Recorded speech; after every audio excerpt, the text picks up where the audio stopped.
Hi everyone, this is Deepti Upadhyay and you are all welcome to the fourth lecture of Chemical Kinetic. And in this lecture, we will learn only one topic, factor affecting rate of reaction. But इस topic को start करने से पहले हम एक quick recap लेंगे अपने बाकी के तीन लेक्चर की। ओके, तो लेक्चर वन में हमने क्या किया था? लेक्चर वन में सिर्फ हमने इंट्रो लिया था केमिकल साइंटिस्ट का कि हमें क्यों पढ़ना है, क्या यूज है इसका, इंडस्ट्रियल पॉइंट ऑफ व्यू से इसका क्या काम है, ये सब सीखा था। लेक्चर टू में हमने कैलकुलेशन सीखा था, calculation of rate of reaction. Detail के लिए आप पीछे जाके लेक्चर टू या लेक्चर थ्री देख सकते हैं। ठीक है, लेक्चर थ्री में हमने यूनिट सीखी थी, यूनिट ऑफ रेट, एंड हमने देखा था टाइप ऑफ रेट। बस इतनी ही बेसिक चीजें अभी तक हमने कवर की है। आज हमें करना है factors affecting rate of reaction.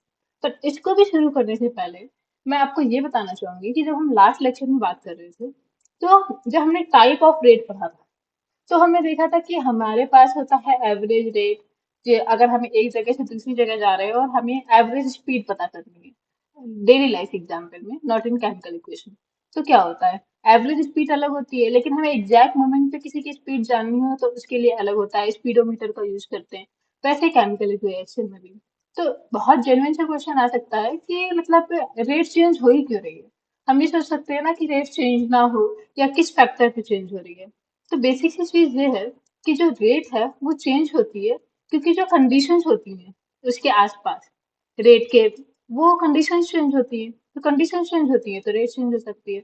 जैसे कि एक नॉर्मल सा एग्जांपल लेते हैं कि कोई इंसान है, ठीक है, ये इसका घर है, होम, और होम है उसका हैदराबाद में, ठीक है, हैदराबाद में, ठीक है, और उसको जाना है किसी भी जगह पे, हम बोल सकते हैं कहीं पे भी चला जाए, चलो उसको भेजते हैं चेन्नई, ठीक है।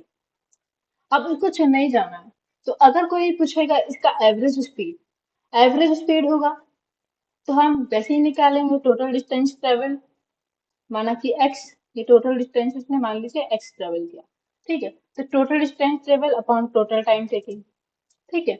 उसके बाद अगर हमें एक किसी इंस्टेंट पे जानना होगा तो हम स्पीडोमीटर से जानेंगे। लेकिन यहाँ पे चेंज क्या है?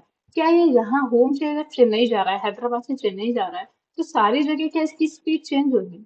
मतलब सेम होगी? नहीं, चेंज होगी, अलग जगह पे अलग होगी इस पूरे इंटरवल में। तो ये जो चेंज हो रही है, अगर इंसान नॉर्मल इंसान के लिए क्यों चेंज हो रही है, इसमें क्या फैक्टर हो सकते हैं? ये फैक्टर हो सकता है कि जैसे इसको यहाँ से हैदराबाद से चेन्नई जाने में कहीं पे मान लो हाईवे पर गया, हाईवे हो गया तो वहां पे मान लो इंसान तेज स्पीड में जाता है। उसके बाद अगर उसके बाद कोई ऐसा एरिया पड़ गया, कोई मार्केट वाला एरिया पड़ गया, और कुछ ऐसा हो गया तो स्पीड उसकी स्लो हो जाएगी। हो सकता है किसी पॉइंट पे वो इंसान थक जाए, है ना, तो वो और स्लो चलने लगे। तो जो भी है कि उसका मेंटल स्टेट, जो भीड़ वाली जगह है या कैसा रास्ता है या मार्केट है, ये सारी चीजें उसके रेट, उसकी स्पीड को अफेक्ट कर रही है, ठीक है। तो वैसे ही अगर हम केमिकल इक्वेशन में जो केमिकल रिएक्शन है उसके टर्म में समझेंगे कि यहाँ पे उस रिएक्शन को कौन इफेक्ट कर रहा है। कि ऐसा भी तो हो सकता है जैसे हम लोग होते हैं, जैसे मैं हूँ, या बहुत से लोग ऐसे होते हैं कि जिनको सॉन्ग सुन के बहुत अच्छा लगता है, बहुत इंटरेस्टेड हो जाते हैं अपने काम के लिए, ठीक है। तो ऐसा भी हो सकता है कि जैसे ये इंसान होम से चेन्नई जा रहा है, ठीक है, बहुत बोरिंग सा रास्ता है, ठीक है, तो एकदम से कोई इसके मन का सॉन्ग उसने लगा लिया, और ज्यादा ज्यादा वो हो गया कि मतलब अब ज्यादा एनर्जी आ गई, ठीक है, और खूब अच्छे से स्पीड में सॉन्ग चला के वो चला रहा है, ठीक है। तो ऐसे में जो सॉन्ग है वो क्या क्या रोल प्ले कर रहा है? अगर हम केमिकल इक्वेशन के उसमें करेंगे, मतलब केमिकल इक्वेशन के रेस्पेक्ट में जाएंगे, तो कैटलिस्ट का रोल प्ले कर रहा है। सॉन्ग स्पीड को नहीं बढ़ा रहा है, ठीक है, सॉन्ग डायरेक्टली कोई काम नहीं कर रहा है, ठीक है, लेकिन वो इंसान का जो स्टेट ऑफ माइंड है, जो उसकी एक्साइटमेंट है, उसको बढ़ा रहा है, और वो कहीं ना कहीं उसकी स्पीड बढ़ रही है।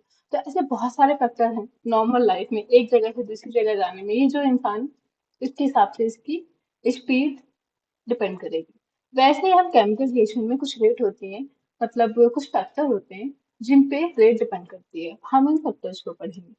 क्या है? नेचर ऑफ रिएक्टेंट कैसा है, ठीक है, अगर वो जो बंदा है उसका नेचर कैसा है ये भी सोच सकते हैं, ठीक है। कंसंट्रेशन ऑफ रिएक्टेंट, अब हम केमिकल इक्वेशन पे आ चुके हैं। कंसंट्रेशन ऑफ रिएक्टेंट क्या क्या है? ठीक है। एंड थर्ड इज कि टेम्परेचर, ठीक है, catalyst and surface area of reactant. तो अब हम नॉर्मल लाइफ के एग्जाम्पल से जा निकल चुके हैं। अब हम केमिकल इक्वेशन के टर्म में बात करेंगे, ठीक है। तो सबसे पहले हम देखेंगे नेचर ऑफ रिएक्टेंट का क्या इफेक्ट पड़ेगा रेट पे, देन कंसंट्रेशन ऑफ रिएक्टेंट का, देन टेम्परेचर का, देन कैटेलिस्ट का, देन सरफेस एरिया का। सबका हम एक एक करेंगे। हम क्या करेंगे, हर फैक्टर का हर फैक्टर का हम एक डेली लाइफ एग्जाम्पल लेंगे, देन हम इसका केमिकल एग्जाम्पल लेंगे, देन हम कंक्लूजन निकालेंगे कि इस फैक्टर की वजह से रेट पे क्या असर पड़ा, ठीक है। स्टार्ट करते हैं। अब है ये आया नेचर ऑफ रिएक्टिव, ठीक है। नेचर ऑफ रिएक्टेंट में क्या है, एक डेली लाइफ एग्जांपल लेते हैं कि कोई रिएक्शन होती है, कोई रिएक्शन फास्ट जाती है, कोई स्लो जाती है। हमने फर्स्ट लेक्चर में इंट्रो में देखा था। अब डेली लाइफ एग्जांपल है, जैसे कि आप देख सकते हैं कि ये फिगर में आप देख सकते हो कि रस्टिंग ऑफ आयरन बहुत लंबा टाइम लेता है, ठीक है, जल्दी नहीं होता। इसको तो हम पढ़ते भी नहीं है वैसे केमिकल इंडस्ट्री, मतलब केमिकल काइनेटिक्स में इंडस्ट्रियल पॉइंट ऑफ व्यू से हम इसको पढ़ते भी नहीं है। हम ऐसे रिएक्शन पढ़ते हैं जो मॉडरेट हो। वेरी फास्ट रिएक्शन या वेरी स्लो रिएक्शन को हम पढ़ते भी नहीं है। पर हम ये बता रहे हैं नेचर ऑफ रिएक्टेंट का कितना फर्क पड़ता है। अब जैसे कि ये है वाइट पीपीटी ऑफ एजीसीएल का तुरंत बन गया, फिर फास्ट रिएक्शन है, ठीक है। तो ये जो रिएक्शन है ये किस पे डिपेंड कर रही है कि रिएक्टेंट का नेचर कैसा है, इस पे डिपेंड कर रही है, ठीक है। इसका कंक्लूजन क्या निकला, डेली लाइफ एग्जांपल देख लिया, एक केमिकल एग्जांपल देख लिया। इसका कंक्लूजन है कि different substances react at different speed due to their nature, ठीक है, जिसका जैसा नेचर है उसके अकॉर्डिंग। ये एक नॉर्मल सा फैक्टर हो गया। Now second factor is daily life example का ले रहे हैं, कंसंट्रेशन ऑफ रिएक्टेंट, ठीक है। अब कंसंट्रेशन ऑफ रिएक्टेंट में आपने देखा होगा कि जो फायर है, ठीक है, वो ज्यादा मतलब तेज fire burn faster when more oxygen is supplied. इसलिए जैसे जब सिलेंडर में आग लग जाती है या किसी चीज में, तो हम कहते हैं ना कि ऑक्सीजन का या उसको कट ऑफ करवा लो तो आग बुझ जाएगी। तो हमें पता है कि ऑक्सीजन, अगर ऑक्सीजन का सप्लाई ज्यादा होगा तो फास्ट जो फायर है वो और तेजी से लगेगी, ठीक है। ये डेली लाइफ एग्जाम्पल है, सबने देखा हुआ है। हमें केमिस्ट्री आती हो चाहे नहीं आती हो, ये चीजें हमें पता होती हैं। ऑलरेडी केमिस्ट्री पढ़ने से पहले ही हमें ये सारी चीजें पता होती हैं। लेकिन अब इस पे हम आते हैं, ये केमिकल एग्जाम्पल आते हैं। इसका इक्वेशन अगर मैं लिखूं मैग्नीशियम का HCl के साथ, ठीक है, तो क्या बनता है, MgCl2 बनता है, प्लस हाइड्रोजन गैस रिलीज होती है, ठीक है। तो इसमें इक्वेशन को बैलेंस कर देते हैं, 2HCl, ठीक है। अब ये जो इक्वेशन है ये केमिकल है, केमिकल इक्वेशन है। इसमें हमने ये देखा कि अगर डाइल्यूट HCl है, डाइल्यूट HCl है, हाँ, तो डाइल्यूट HCl और कंसंट्रेटेड HCl, एक मिनट इसमें दिख ही नहीं रहा है, ये Mg+2HCl ये, ठीक है। This is the chemical equation. तो हमने देखा है कि डाइल्यूट HCl में रिएक्शन उतनी फास्ट नहीं हो रही है जितना कंसंट्रेटेड HCl में हो रही है। तो यहाँ पे कंसंट्रेशन का क्या इफेक्ट पड़ रहा है रेट ऑफ रिएक्शन पे, कि जैसे ही कंसंट्रेटेड HCl हम ला रहे हैं, रिएक्टेंट फास्ट हो जा रही है और रेट ऑफ रिएक्शन बढ़ जा रहा है।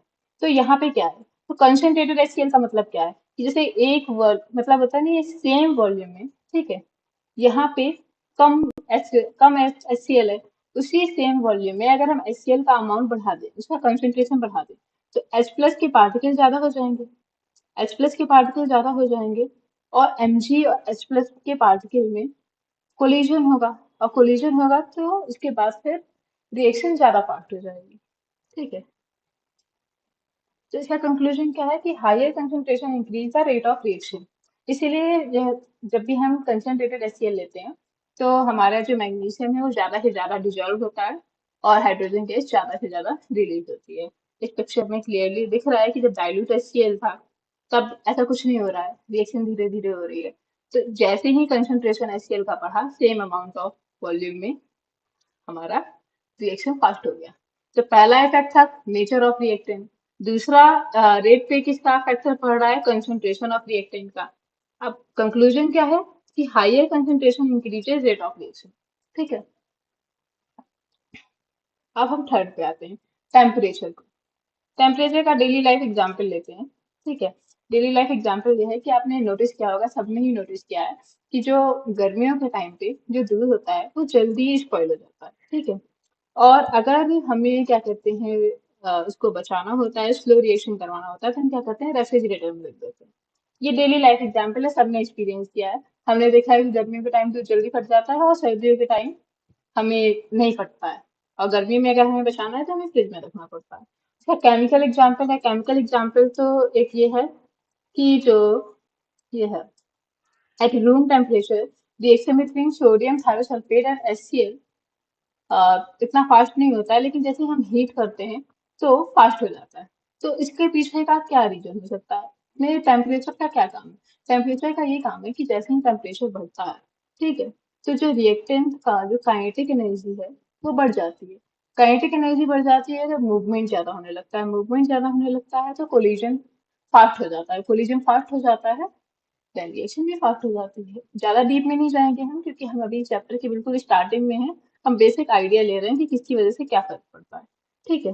तो इसीलिए जब यहाँ पे गर्मियों में जब हीट ज्यादा होती है तो रिएक्शन फास्ट हो जाता है, जो चीज हमारी 2 घंटे 4 घंटे बाद चल जाती है वो और जल्दी खराब हो जाती है, ठीक है। इसका कंक्लूजन क्या है कि increasing temperature increases the rate of reaction.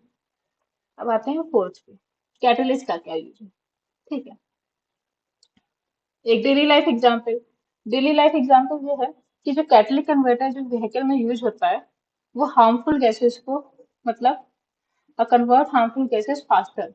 क्या करता है, अनबर्न कार्बन है, कार्बन ऑक्साइड है या नाइट्रोजन की ऑक्साइड है, उनको लेस हार्मफुल, लाइक होता है लेस हार्मफुल गैसेस में, जैसे कि CO2, H2O, N2, इसमें कन्वर्ट करता है, ठीक है। तो यहाँ पे कैटलिस्ट का क्या काम है? कैटलिस्ट उसको फास्टर कर देता है। ये चीज हम और डिटेल में पढ़ेंगे जब हम एक्टिवेशन एनर्जी पे जा रहे होंगे, ठीक है, तो हमें पता चलेगा कि कैटलिस्ट का क्या काम है। तो कैटलिस्ट का सबसे अच्छा काम ये है कि रेट ऑफ रिएक्शन को बढ़ा देता है बिना कंज्यूम हुए, ठीक है। तो जैसे कि मैंने एग्जांपल दिया था म्यूजिक का, कि म्यूजिक का कोई डायरेक्टली काम नहीं हो, उसमें कुछ स्पीड नहीं बढ़ाया हो उसने, ठीक है। मतलब इंसान का म्यूजिक का एक नॉर्मल सा एग्जांपल ले सकते हैं। बाकी ये है कि कैटलिस्ट ये है कि वो खुद कंज्यूम नहीं होता है रिएक्शन में, लेकिन रिएक्शन को फास्ट कर देता है, ठीक है। अब यहाँ पे केमिकल एग्जांपल है जैसे कि MnO2, विदाउट MnO2 और विद MnO2। तो MnO2 क्या है कि इंक्रीज कर देता है rate of decomposition of KClO3। KClO3 का इक्वेशन हम चाहें तो लिख सकते हैं, KClO3 का decomposition MnO2 heat 3KCl plus 3O2, ठीक है। ये नॉर्मल सा केमिकल रिएक्शन है। तो इसमें MnO2 का क्या काम है? MnO2 कंज्यूम नहीं हो रहा है, लेकिन MnO2 यहाँ पे कैटलिस्ट की तरह काम कर रहा है। ये दिख नहीं रहा है, सॉरी, आप देख रहे हो? हाँ। तो यहाँ पे जो MnO2 है वो कैटलिस्ट का काम कर रहा है, बिना कंज्यूम हुए रेट ऑफ रिएक्शन बढ़ा रहा है। जैसे कि हम देख सकते हैं इसमें यहाँ पे कोई रिएक्शन नहीं हो रही है, जैसे ही हमने MnO2 ऐड किया हमारा ये रिएक्शन मिलने लगा, हमें 2KCl plus 3O2 oxygen gas evolve होने लगी। इसका कंक्लूजन क्या है कि catalyst increase reaction rate without itself being consumed. Now the last one, surface area of reactant. ये तो बहुत ही इजी है। देखो कि जो सरफेस सॉलिड में होता है, कि यहाँ पे डेली लाइफ एग्जांपल है कि जैसे कोर पाउडर है वो जल्दी बर्न करता है rather than a large piece of coal. और हमने ये देखा होगा कि सर्दियों के टाइम में बहुत से लोग लकड़ियां जलाते हैं, या खाना बनाने के लिए भी बहुत लोग लकड़ियां यूज करते हैं, अब तो नहीं करते हैं, पर फिर भी कहीं कहीं होता है। तो जहां भी आपने लकड़ियों को आग लगाने की कोशिश की होगी, तो जहाँ पे बहुत बड़ा सा वो होगा, पीस ऑफ वुड होगा, उसको जलने में टाइम लगेगा, लेकिन आपके पास छोटे छोटे पीस ऑफ वुड हो तो वो जल्दी जल जाएंगे। तो इसका एग्जाम्पल ऐसे ले सकते हो कि जैसे ये पीस ऑफ वुड मान लिया मैंने, बड़ा सा, ठीक है। अब ये है कि इसका सरफेस एरिया कितना, इसके बाहर का सरफेस एरिया बस मिल रहा होगा ना, लेकिन अब इसके छोटे छोटे मैं टुकड़े कर दूं, ठीक है, पीस ऑफ वुड बहुत छोटे छोटे, ये सारे एक एक पीस हो जाएं, ठीक है, एक एक पीस हो जाएं, तो बहुत ज्यादा सरफेस एरिया कांटेक्ट में आ जाएगा रिएक्शन के। तो जितना ज्यादा सरफेस एरिया आएगा कांटेक्ट में, उतना ज्यादा रिएक्शन होगा, ठीक है। ये डेली लाइफ एग्जाम्पल है। और केमिकल एग्जाम्पल जिंक पाउडर का ले सकते हैं कि zinc powder react faster than zinc ग्रैन्युल्स with dilute HCl। Same चीज, क्योंकि जिंक पाउडर की वजह से सरफेस एरिया बढ़ गया, ठीक है, पाउडर सरफेस में, और ये ग्रैन्युल्स है उसका इतना सरफेस एरिया नहीं है। तो इसका कंक्लूजन है कि larger surface area increase the rate of reaction.